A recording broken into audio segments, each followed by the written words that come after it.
నమస్కారం అండి అందరికీ. నేను మీ మమతని. మేము మొన్న నర్సరీలో టమాటా చెట్లు తెచ్చిపెట్టినాం కదా, అవి ఈ విధంగా ఎన్నుకున్నాయి. కానీ చాలా చెట్లు పోయినాయి అండి. మిడతలు వస్తాయి. ఈ ప్లేస్లో ఒకటి ఉండాలి. మిడతలు కొట్టడం మూలంగా మొక్కలు చాలా వరకు చచ్చిపోయినాయి. మొక్కకు మధ్యలో ఇంత గ్యాప్ తోటి మేము పెట్టుడు వచ్చేసి ఇంత గ్యాప్ తోటి పెట్టినాం. ఈ మధ్యలోకి వచ్చేసి మళ్ళీ ఒక మొక్క అనేది పోయింది. ఇలాంటి చాలా మొక్కలు పోయినాయి. ఇక్కడ ఒకటి పోయింది.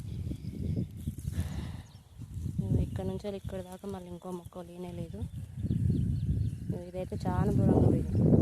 మిడతలు వచ్చేసి ఆకులు ఈ విధంగా కొడుతున్నాయి.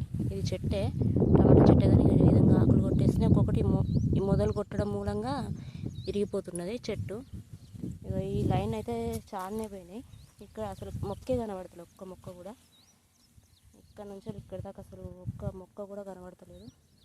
మళ్ళీ ఇంత దూరాన్ని ఉంది. అక్కడెక్కడో ఉంటే మళ్ళీ ఆ నుంచి ఇక్కడ ఉంది.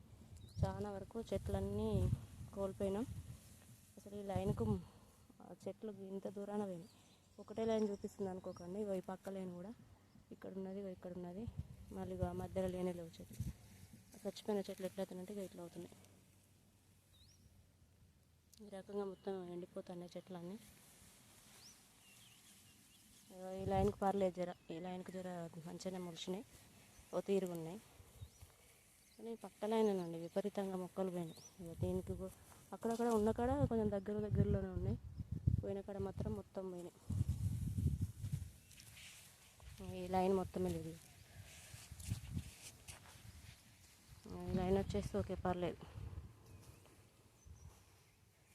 ఒక్క లైన్ అని కాదు, అన్ని మిడతలు చేయబట్టి చాలా వరకు మొక్కలన్నీ ఆ విధంగానే కోల్పోయినాం మేము.